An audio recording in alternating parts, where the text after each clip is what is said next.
Hi, ಎಲ್ರಿಗೂ ನಮಸ್ಕಾರ. ಇವತ್ತು ಯಾವ ವಿಷಯ ಬಗ್ಗೆ ನಾವು ನೋಡ್ತೀವಿ ಅಂದ್ರ, ಇವಾಗ ಬರೋ ಲೇಟೆಸ್ಟ್ ಗಾಡಿಯಲ್ಲಿ BS6 ಮಾಡಲಿ ಒಂದು ಎಕ್ಸ್ಟ್ರಾ ಕಪ್ಲರ್ ಬರ್ತಾ ಇದೆ. ಅದು ಏಂತಿಗೆ ಅಂದ್ರೆ ಗೊತ್ತಾ? ಬನ್ನಿ ನೋಡಲ್ಲ. ಸೊ ಈ ತರ ಒಂದು ಕಪ್ಲರ್, ಅದಾவது ಮುಂಚೆ ಇಲ್ಲ ಬ್ಯಾಕ್ ಸೈಡ್ ಬ್ಯಾಟ್ರಿ ಆ ತರ ಪ್ಲೇಸ್ ಅಲ್ಲಿ ಸಪರೇಟ್ ಒಂದು ಕಪ್ಲರ್ ಬರ್ಬೋದು. ಇದು ಏನಂದ್ರೆ ಡಯಾಗ್ನೋಸ್ಟಿಕ್ ಕಪ್ಲರ್ ಅಂತ ಹೇಳ್ತೀವಿ.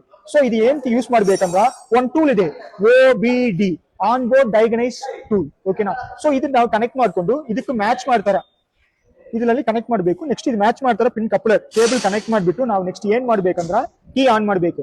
ಮುಂಚೆ ಕೀ ಆನ್ಬಾರ್ದು. ಸೊ ನೀವು ಆನ್ ಆಯ್ತಂದ್ರೆ ಏನಾಗತ್ತಂದ್ರ ಆಟೋಮೆಟಿಕ್ ಆಗಿ ನೆಕ್ಸ್ಟ್ ನಾವು ಇಲ್ಲಿ ಲೈಟ್ ಬರ್ತಾ ಇದೆ, ಇದು ಕನೆಕ್ಷನ್ ಸ್ಟಾರ್ಟ್ ಆಯ್ತು. Next step we will open with the tab. ನಾವು ಓಪನ್ ಮಾಡಿದಂದ್ರ ನಮ್ ಟೂಲ್ ಕನೆಕ್ಟ್ ಆಗಿರುತ್ತೆ. Just you go with read codes. Bluetooth connection successful.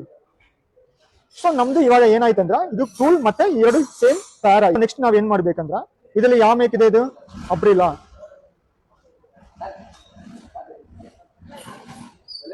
Bikes. You go with license number what you mention. So you can enter with the first bike model and number. You can select the selected vehicles. So ಇದೇನಾಗುತ್ತಂದ್ರೆ models ಬರುತ್ತೆ. So ಒಂದೊಂದು model ಒಂದೊಂದು ತರ ಇರುತ್ತೆ.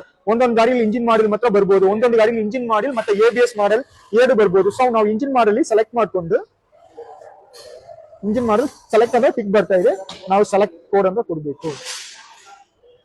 ಆಯ್ತಂದ್ರೆ ಇವಾಗ system read ಆಗುತ್ತೆ. So ಅಬ್ರಿಲಾ bikes model ಬಂದಿದೆ. ನೆಕ್ಸ್ಟ್ ಅದರಲ್ಲಿ ವೆಹಿಕಲ್ ಐಡೆಂಟಿಫಿಕೇಶನ್ ನಂಬರ್, ಚೇಸಿಸ್ ನಂಬರ್ ಅಂತ ಹೇಳ್ತೀವಿ. ಸೊ ಅದು ಮೇಲ್ಗಡೆ ತೋರಿಸ್ತಾ ಇದೆ. ಬನ್ನಿ 100% ಆಗಿ ಚೆಕ್ ಮಾಡಿ. ಸೊ ಏನಂದ್ರೆ 100% ಕಂಪ್ಲೀಟ್ ಆಯ್ತು ಅಂದ್ರೆ, ಸೊ ಈ ಗಾಡಿಯಲ್ಲಿ ಎನಿ ಸೆನ್ಸರ್ ಮತ್ತೆ ಆಕ್ಚುಯೇಟರ್ ರಿಲೇಟೆಡ್ ಕಂಪ್ಲೇಂಟ್ ಬಂದಿ ಅಂದ್ರೆ ನಾವು ಈಸಿಯಾಗಿ ಕಂಡುಹಿಡಿಬಹುದು. Report will be generated. Just